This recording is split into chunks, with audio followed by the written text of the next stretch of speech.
প্রায় ৮৮ একর আয়তনের জায়গার উপর স্থাপিত বেনাপোল বন্দরে আমদানি পণ্যের ধারণ ক্ষমতা ৫০ থেকে ৫৫ হাজার মেট্রিক টন। তবে বেশিরভাগ সময়েই পণ্য থাকে ধারণ ক্ষমতার থেকে দ্বিগুণেরও বেশি, ১ লাখ থেকে ১.৫ লাখ টন পর্যন্ত।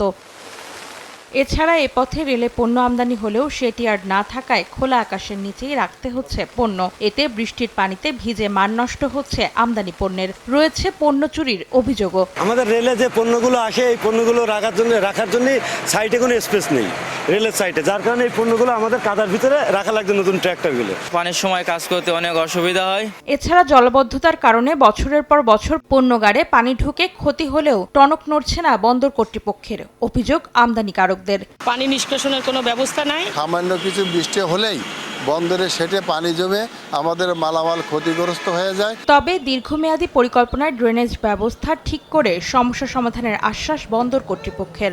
আমরা চাচ্ছি যে বন্দরের সমুদয় সমস্ত পানিগুলোকে মাস্টার ড্রেনের মাধ্যমে কাছাকাছি যে আমাদের নদীটি রয়েছে সেই নদীতে নিয়ে ফেলার জন্য। বেনাপোল বন্দরের আমদানি রফতানি বাণিজ্য থেকে বছরে কাস্টমস হাউস প্রায় ১০,০০০ কোটি ও বন্দর প্রায় ১০০ কোটি টাকা রাজস্ব আয় করে। সময় সংবাদ, বেনাপোল।